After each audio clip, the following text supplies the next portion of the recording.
the UAE has confirmed an Iranian drone strikes. አሜሪካና ኢራን መተኳኩሳቸውን ቀጥለዋል። ዓለም አፍታ ሰላም ረዘም ያለ ጊዜ ቀውስ እየገጠማት ነው። የነዳጅ ዋጋ በአንድ ጊዜ ጣሪያ ነክቶ ተመልሶ $10 በታች መውረድ የማይተነበየው የሆርሙዝ ፖለቲካ ውጤት እንደሆነ ማሳያም ይወሰዳል። ከፍና ዘቁን ማለት ነው።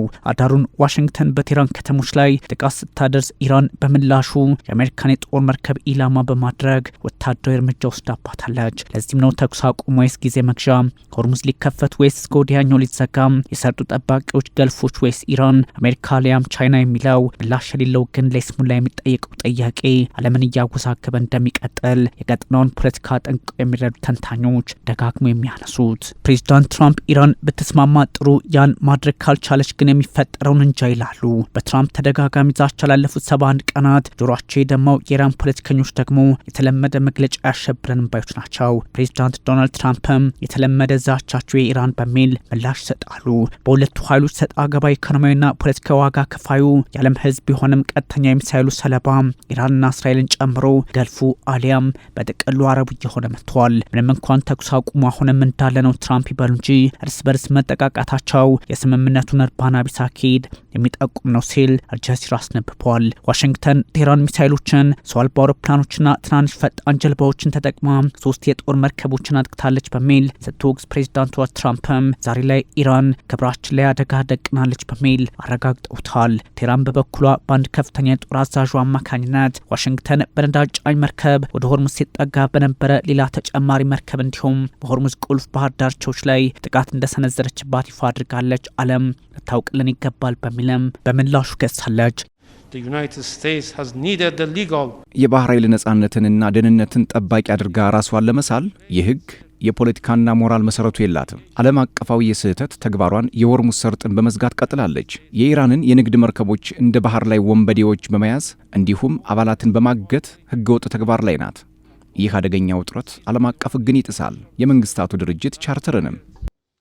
የኢራኑ የውጭ ጉዳይ ሚኒስትር ሰይድ አባስ አራግጂ የአሜሪካ እቅድ ጦርነቱን ሊቋጭው ይችላል የሚል ተስፋ ዘል መልእክት ከሰደዱ በኋላ ነው እንዲህ አይነቱ የተኩስ ልውውጥ ሆርሙዝ ላይ የበረታ የመጣው። በሌላ በኩል አረብ ኤሚሬቶች ለ3 ተከታታይ ቀናትና ጥቃት የአብዮታዊ ዘቡ አይአርጂሲን ክሩዝ ባሊስቲክ ሚሳይሎችና ድሮን የታገለች መቀጠሏም ተኩስ አቁሙን በእጅጉ ፈተና ውስጥ ያስገባዋል። እስከ ቴህራን ዘልቆ የገባ ጥቃት አዳሩ እንደነበር ከኢራን በኩል የሚወጡ መረጃዎች ሳይቀሩ በመጠቆም ላይ ናቸው።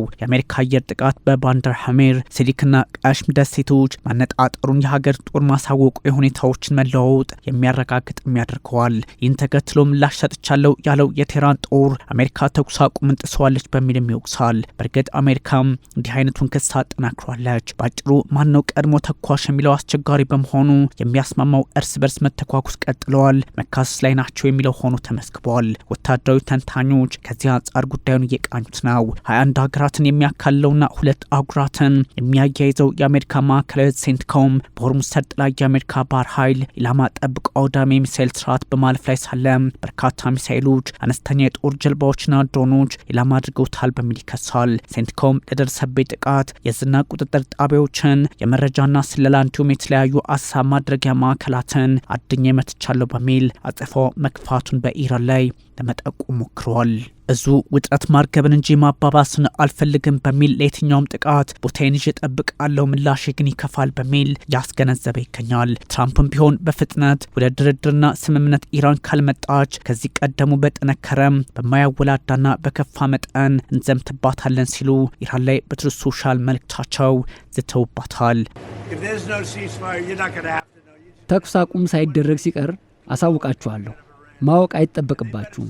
ተኩስ አቁም ከሌለ በኢራን በኩል ከባድ ነገር ሲመጣ ትመለከታላችሁ። በፈጠነ ስምምነታቸውን ቢፈርሙ ይሻላል። ንግግሩ በመልካም እየቀጠለ ነው። ግን መረዳት ያለባቸው የማይስማሙ ከሆነ እጅግ የበዛ ሰቆቃ ይገጥማቸዋል። ኢራን የተለመደ ዛቻ ብትለውም ፕሬዚዳንት ዶናልድ ትራምፕ ግን እስከ ወዲያኛው የኢራንን ፖለቲካ ለውጠዋለሁ በሚል ቀጥለውባቸዋል። በፈጠነ ይስማሙ ካልሆነም በብርቱ ይመታሉ ነው ጥቅል መልእክቱ የሪፐብሊካኑ። በአሁኑ ጥቃት ላይ ደግሞ እስራኤል ምንም አይነት ጣልቃ ገብነት እንደሌላት መረጃው ይጠቁማል። ግን ደግሞ ተላቪቭ በጉዳዮች ላይ የተለያዩ ፖለቲካዊና ወታደራዊ ስሌቶችን እየሰራች እንደሆነ የኢራን ፖለቲከኞች ይገነዘቡታል። በተለይም ባለ 14 ነጥብ የመግባቢያ ሰነድ ኢራን ስለ ኒውክሌር ያላትን ጥያቄ ዘላቂና የአሜሪካን አቋም መሰረታዊ በሆነ መንገድ ፖለቲካዊ ቅርጹን ለመለወጥ በር ይከፍታል ቢባልም በተኩስ መታጀቡ መፍትሄው ሩቅ ሊሆን እንደሚችል ይገመታል። የተስፋው ሰነድ መሬት ላይ የሚያርፍም አይመስልም። ኢራን በየትኛውም ሁኔታ ጥቅሟ ከተነካ ምላሽ ለመስጠት ጣቷ ምላጯ ላይ መሆኑን የቴህራኑ ፓርላማ ቁልፍ ብሔራዊ ደህንነትና የውጭ ፖሊሲ ኮሚሽን ቃል አቀባይ ኢብራሂም ረዛኢ ግልጽ ማድረጋቸው ዋሽንግተናውያኑና ቴህራናውያኑ ይስማማሉ ተስፋ አለው ለምትለው ኢስላማባድ አዲስ ፈተና ሆኖባታል። ትኩረት የማይሰጠው ከሆነ እኛ በጦርነቱ ዋጋ ከፍለን ቢሆን ሆርሙዝ ሰርጥን አሳልፈን አንሰጥም። አሜሪካውያን መረዳት ያለባቸው የሆርሙዝ ሰርጥ ቀይ መስመራችን መሆኑን ነው። ትራምፕ በተደጋጋሚ ኢራን ኒውክሌር እንደማትታጠቅ ገልጻልናለች ይላሉ።